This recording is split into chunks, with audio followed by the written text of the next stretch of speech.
I remember the morning Marcus called me from the trailhead parking lot. I was sitting in my kitchen with a cup of coffee going cold on the table beside me. The sun had just come up over the ridge behind the house, and it was doing that thing it does in November, where it looks warm, but it is not warm at all. Just light with no heat in it. I picked up on the second ring because I always pick up when my kids call. That has never changed in 68 years of living. You pick up for your kids. He said, "Dad, I just wanted to let you know we made it up here okay. The roads were clear most of the way. Derek's driving and he is fine." I said, "Good, son." I said, "Call me when you get back down." He laughed a little. He said, "It is 3 days, Dad, not 3 weeks." I said, "I know that. Call me anyway." That was a Thursday morning in the middle of November. The mountains up near the Wyoming border were already deep into early winter. Marcus had done this trip before. He knew those trails. He had been hiking and camping in backcountry since he was 14 years old, and I used to take him out there myself. I was the one who taught him how to read a topo map. I was the one who showed him how to check the weather before you go into the high country. I was the one who told him never go into the backcountry with someone you do not fully trust. That was a rule I gave him when he was young. I forgot I had given it to him until everything happened. Then I remembered, and it hit me like something had swung through my chest. Derek Hollis had been married to my daughter Kelsey for 6 years by that November. He was 35 years old. He sold insurance out of an office in Fort Collins, and he drove a truck that was too clean for someone who claimed to love the outdoors. He had the gear, though. He had all the gear. The kind of guy who buys everything from REI and reads the reviews for an hour before choosing a headlamp. Marcus tolerated him more than he liked him. They were not friends the way brothers-in-law sometimes become friends. They were just two men tied together by Kelsey. But Marcus was a good man. He always tried. He had invited Derek on this trip because Kelsey had asked him to. She said, "Derek needs something like this." She said it would be good for their marriage. Marcus called me before they left and said, "Dad, he has never done a real backcountry trip." I said, "Well, you know those mountains better than anyone. Keep an eye on him." Marcus said, "I will." I spent the next day and a half doing what I usually do. I am retired now. I was a general contractor for 31 years, and my knees let me know every morning that I put in every single one of those years. I get up around 6, I make coffee, I read whatever is on my phone, I go out to the garage and I putter around with whatever project I have going. That November, I was building a workbench for my grandson Tyler's room. He was 11, and he was starting to get interested in woodworking the way Marcus had been at that age. I was going to surprise him with it for Christmas. I remember standing out there in the garage that Friday afternoon, listening to the radio and sanding the edge of a pine board, and thinking, this is a good life. Thinking I earned this quiet. I had no idea. Saturday morning came and I woke up at my normal time, made my coffee, sat down. I was not worried yet. They were not due back until Sunday afternoon. I had nothing to worry about. Except that around 10 in the morning my phone rang, and it was not Marcus. It was my brother Ray. Ray is 6 years younger than me, and he has always been the kind of man who moves before he thinks. In a crisis, that is the best kind of man to have. He lives about 40 miles north of me, out near the reservoir, and he hunts and fishes and knows the mountains as well as anybody I have ever met. Ray said, "Earl, have you heard from Marcus?"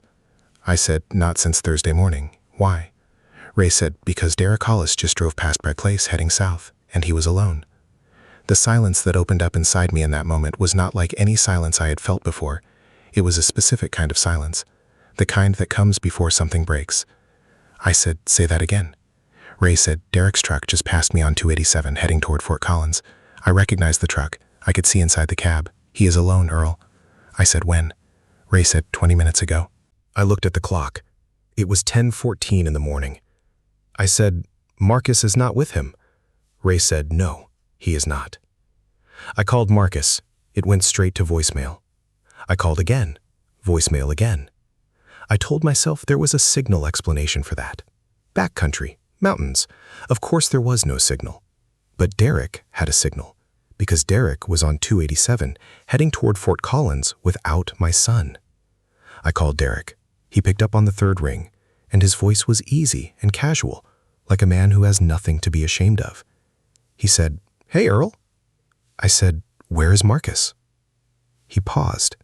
Just a short pause, but I heard it. He said, "We had a situation on the trail. Marcus wanted to stay an extra day." I said, "What?" He said, "Marcus met some other hikers up there, and he said he was going to come back with them tomorrow. He said it was fine. He said Marcus had all his gear." I stood in my kitchen, and I looked at that November light coming through the window over the sink. I looked at it very carefully. I listened to Derek's voice, and I knew. I have been alive 68 years, and I have heard enough lies to know one by the shape of it, by the way it is too smooth, by the way it does not have the rough edges that real stories have. Real stories have confusion in them. Real stories have the narrator saying, "Wait, let me back up," or "No, actually, it was like this." A lie comes out polished because the man who made it had time to work on it in the car. I said, "Derek, I need you to tell me exactly where you left him." Derek said, "Earl, he is fine. He chose to stay." I said, "I need coordinates or a trail name right now." Derek said something about the Rawa Wilderness. He said the North Fork Trail. He said Marcus was at a camping spot about 7 miles in.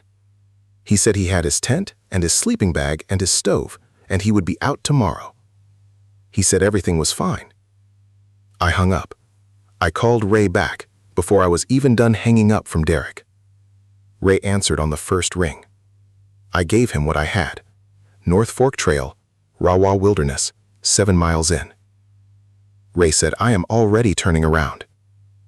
Then I did the hardest thing I have ever done. I got in my truck and I started driving north. 68 years old, with 2 bad knees and a heart that the doctor keeps warning me about. And I drove north, because my son was on a mountain alone, and the man who left him there had lied to me. And I needed to be moving towards something. I needed to not be standing still. I called Kelsey from the road. She answered, and I heard something in her voice right away. A tightness, the kind a person has when they are braced for a phone call they knew was coming. I said, "Kelsey, where is your husband?" She said, "He is on his way home. He should be there soon." I said, "Did he tell you what happened on that mountain?" She said, "Dad, Marcus decided to stay." I said, "Kelsey, look at me through this phone. I am your father. I have known your voice since the day you came into this world. I need you to tell me what you know right now." She started crying. Not the crying of a woman who is hearing bad news for the first time. It was the crying of a woman who has been holding something in, and now it is coming out whether she wants it to or not. She said, "Dad, there was a fight." I said, "What kind of fight?" She said, "Marcus found some papers.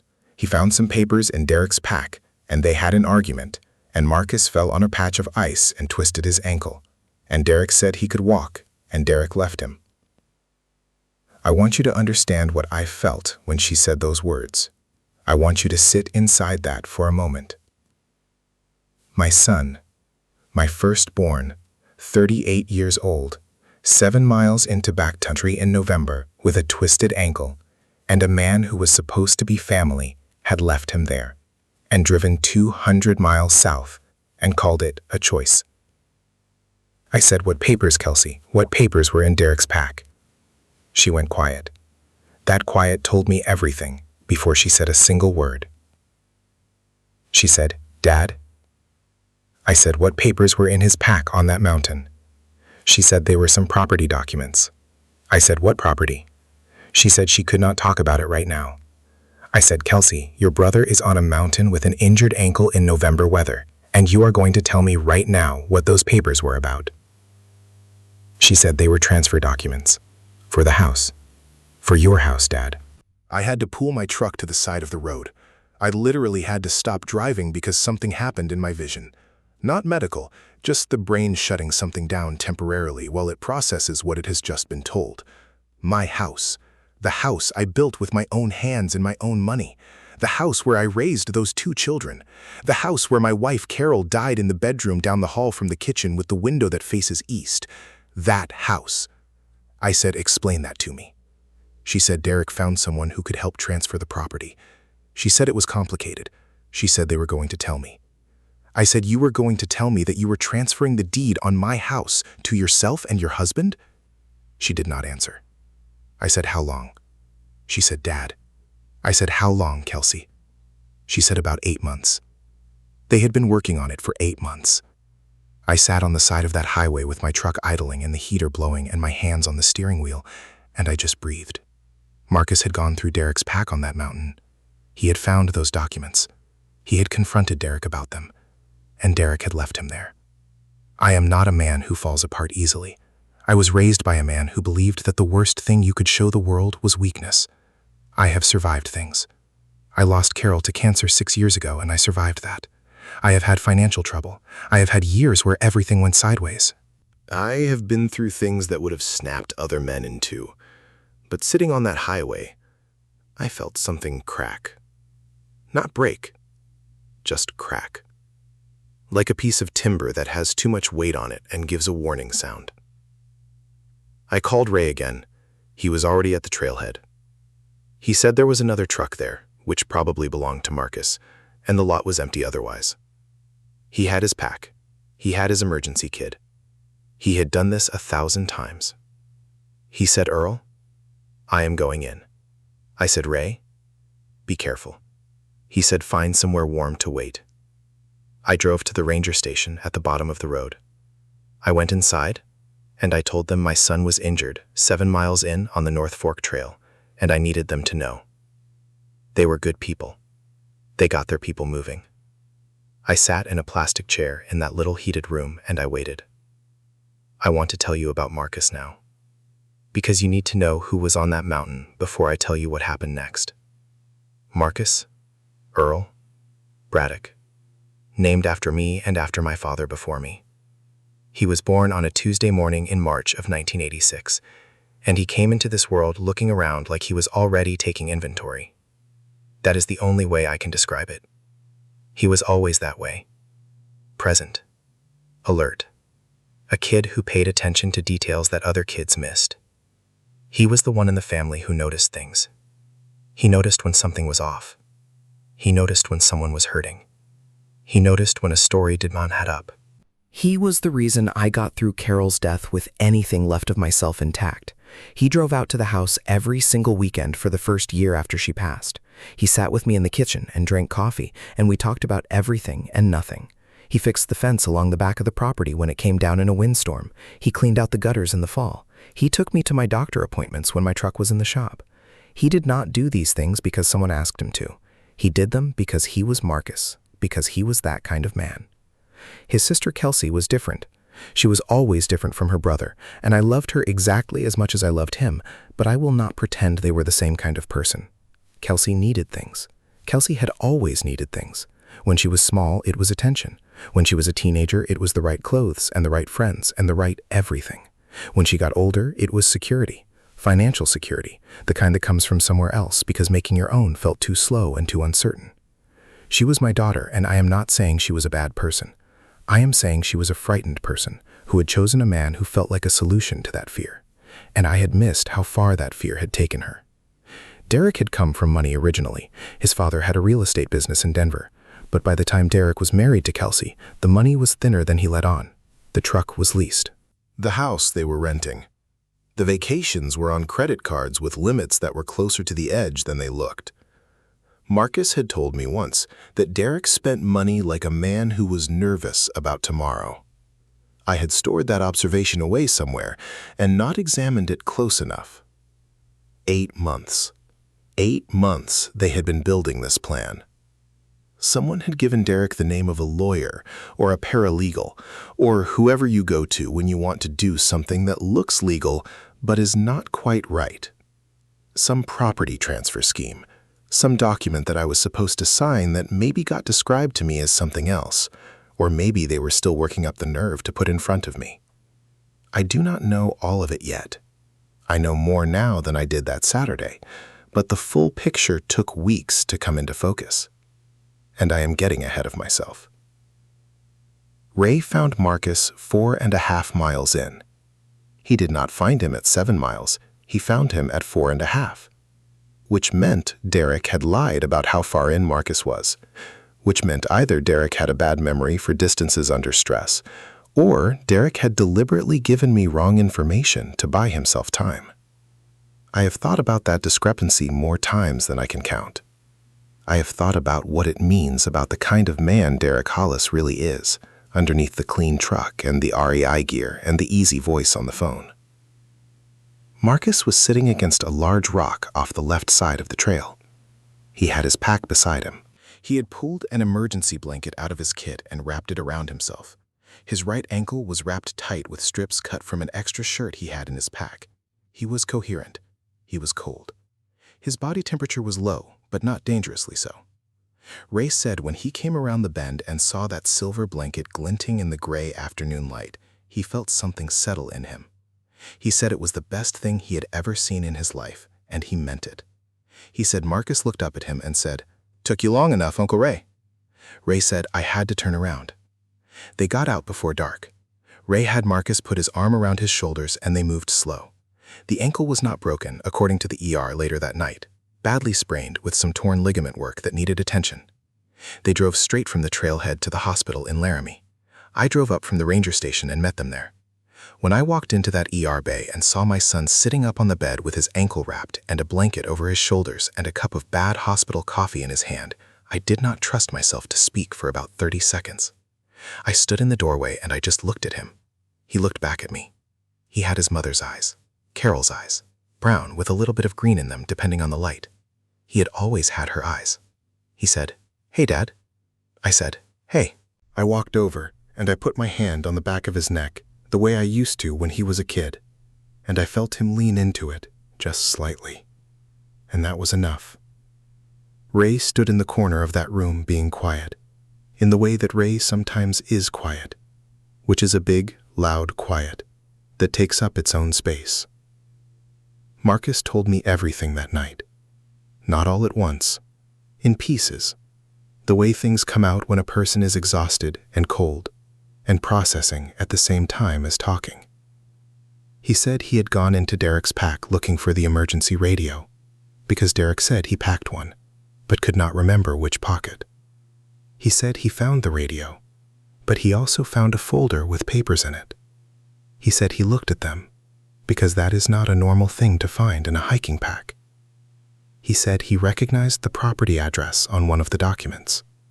He said he recognized his childhood home's address on a legal document tucked inside his brother-in-law's pack in the middle of the backcountry. He said they argued. He said Derek tried to tell him it was a misunderstanding, that it was an old document, that it was something Kelsey had been looking into, but it was not real. Marcus said he knew it was real because the notary stamp looked fresh.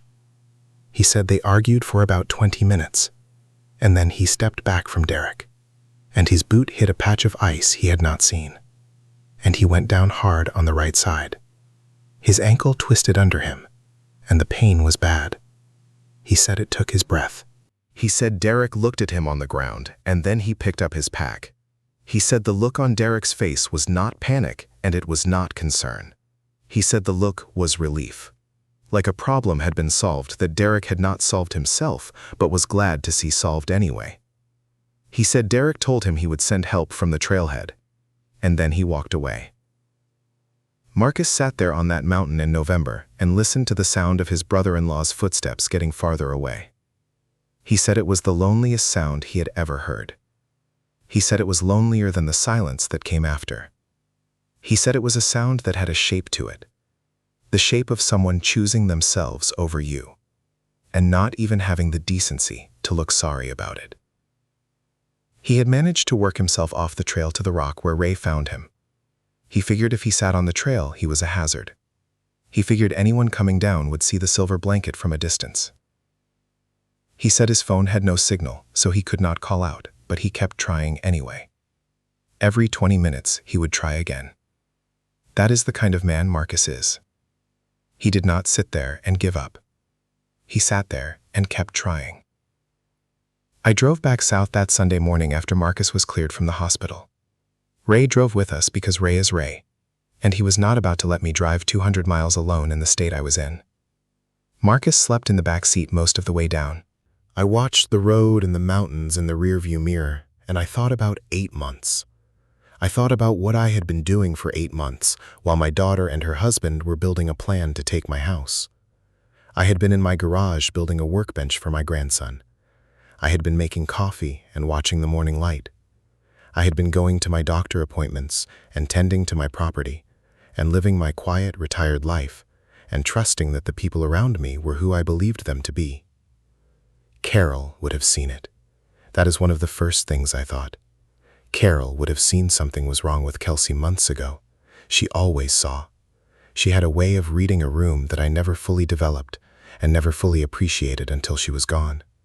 She would have looked at Kelsey at some Sunday dinner, and she would have seen the strain in her daughter's face, and she would have asked the right question at the right time. Carol asked the right question every time. I miss that. I miss it more than I know how to say. I pulled into my driveway early Sunday afternoon. My house sat there looking the same as it always did. White siding, green shutters, the big oak in the front that I planted the year Marcus was born, the garage door with the one panel that always stuck a little. Everything the same, except it was not the same. Because now I knew that someone had been sitting across from me at my kitchen table and looking at this house like it was an asset on a balance sheet, like it was a problem to be solved, like I was something to be managed until I was not a problem anymore. Kelsey came to the door that afternoon. She had driven up from Fort Collins. I do not know exactly when she arrived, but she was sitting on my front porch when we pulled in. Marcus saw her from the back seat, and I watched his face go flat in a way that I had never seen his face go before. He got out of the truck, and he walked past her without saying a word. That silence was heavier than anything he could have said. She and I sat on that porch for an hour. The temperature was dropping back toward freezing, and neither of us got up to get a jacket. I am not sure either of us felt it. She told me more of it there. She told me that Derek had found a lawyer who specialized in what he called elder property planning. She told me Derek had convinced her that it was about protecting the asset from probate, that it was about making sure the house went to the right people when I was gone, that it was responsible and it was what parents did for their kids, and she had told herself that enough times that she had started to believe it. She told me she had told herself she was doing it for me. I sat in my porch chair, and I listened to my daughter explain to me how she had participated in a plan to take my house, and she had built a story around it and let her sleep at night. I did not interrupt her. I let her say all of it. When she was done, I sat quietly for a moment, and then I said, "Kelsey." I said, "Look at me." She looked at me. I said, "Your brother was on a mountain for 6 hours alone with a sprained ankle in November because the man you chose is the kind of man who walks away." I said, "I need you to understand that before I can talk to you about anything else." She started crying again. I let her cry. I did not reach over and put a hand on her arm the way I might have before. I am not proud of that. I am not saying it was right. I am saying it was true. The lawyer I hired was a woman named Patricia Hess out of Fort Collins. Ray had recommended her. She was small and direct, and she wore reading glasses on a chain around her neck, and she had a way of looking at documents that made them seem like they were confessing to her personally. She told me within the first meeting that what Derek and Kelsey had been working toward was a quitclaim deed transfer, and that it was not completed. She said the documents Marcus found on the mountain had not been signed, and that the notary stamp Marcus described had probably been added to a draft as a way of making it look further along than it was. She said this was a common pressure tactic. She said some people use it to rush a parent into signing. She said in her experience, the parent often does sign because they trust the children who put the papers in front of them. I thought about that. I thought about how close it might have come to being different if Marcus had not gone into that pack, if Derek had not brought those papers into the backcountry for some reason I still do not fully understand. Maybe he was going to show them to Marcus and try to get Marcus to help pressure me. Maybe he just did not want to leave them in the house or the car. Maybe it was something else entirely. Whatever the reason, he brought them and Marcus found them, and now Patricia Hess was sitting across from me explaining that my house was still mine, and that we were going to make sure it stayed that way. We put a revocable trust in place. Patricia handled it. The house went into the trust with Marcus as trustee. It was not complicated. It was just something that should have been done years ago and was not, because I had trusted people I should have verified. That is a hard thing to admit when you are 68 years old. It is a hard thing to admit that love and trust are not the same thing, and that you raised your children to know the difference, but you forgot to apply it to yourself. Derek and Kelsey separated in February. I do not know the full details of that. I know Kelsey moved into an apartment in Fort Collins. I know Derek moved back toward Denver. I know that Tyler stayed with Kelsey during the week, and with Derek on weekends, and that Tyler had no idea what had happened between the adults around him. 11 years old, still waiting on his workbench. I finished it in January, and Marcus helped me load it into his truck, and we drove it down to Tyler's apartment and set it up in his room on a Saturday morning. And Tyler ran his hands over the pine surface and said, "Grandpa, this is so cool." I had to go stand in the hallway for a minute. Marcus and I had a long conversation in March, a Sunday morning in my kitchen, with the coffee and the east light coming through that window. He told me some things that I did not know, and some things I had suspected. He said that Derek had been talking to Kelsey about the property for at least a year. He said Kelsey had initially pushed back. He said she had told Derek that was not something she would do. But Derek had a way of coming back to things, a way of reframing them a little differently each time, until the thing that sounded wrong the first time started to sound reasonable. He said Kelsey had been worn down. He said he believed that. He said he was not excusing her, but he believed it. I listened to my son defend his sister to me, and I thought about what kind of man I raised. I thought about whether I had done anything right in this life. There are moments when you think you have failed completely, and then the person sitting across from you says something that tells you that you did not fail completely. You failed in some places. You got some things very wrong, but not everything. I have not spoken to Derek since that Saturday on the side of Highway 287. I do not expect to speak to him again. Patricia sent him a letter making certain things clear about what would happen if any further attempts were made on the property. He signed an acknowledgement. That was the last formal contact. Kelsey and I talk. We do not talk easily. We talk the way two people talk when something has been broken between them, and they are both standing in the rubble, trying to find the pieces. Some pieces are still there. Some are too small to put back together. I do not know what it will look like in a year or in 5 years. I am 68 years old, and I have learned that some things do not resolve cleanly, and the best you can do is stay honest about where you are. She came over for Thanksgiving, just her and Tyler. Marcus was there. Ray came with his wife Sandra. We ate at the table where I have eaten every Thanksgiving for 30 years. The chair where Carol used to sit was empty, the way it is always empty now. I put a candle there on the holidays, not for any dramatic reason, just because it seems right. It seems like she should have something on the table. There was a moment after dinner when I was standing at the sink washing a pot, and Tyler came in and he stood beside me, and he said, "Grandpa, can I dry?" I handed him the dish towel. We stood there together in the kitchen, and I washed and he dried, and neither of us said anything for a few minutes. The house was quiet, except for the television in the living room, and the sound of Marcus and Kelsey talking low in the other room. A careful conversation, the kind you have when you are still measuring the distance between you and the other person. Tyler said, "Grandpa, is everything okay?" He said it the way kids say things, straight at you with no preparation. I looked down at him. He looked up at me. He had Kelsey's nose and Carol's eyes, and some quality in his face that was all his own. I said, "Yeah, buddy." I said, "Everything is okay." He nodded like he had decided to believe me and went back to drying the pot.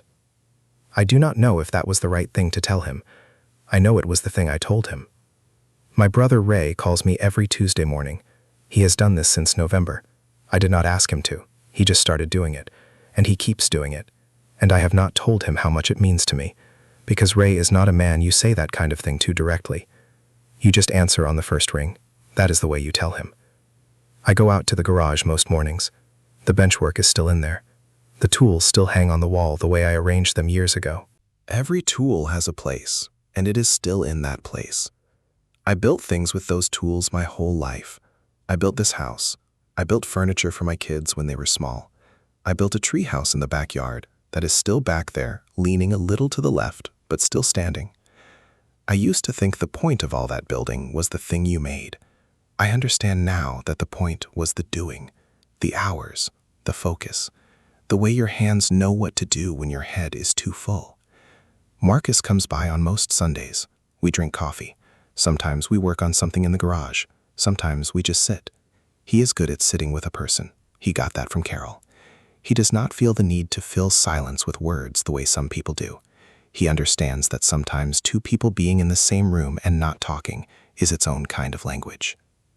I think about the mountain sometimes. I think about Marcus sitting against that rock with the silver emergency blanket and the twisted ankle and the silence after Derek's footsteps faded.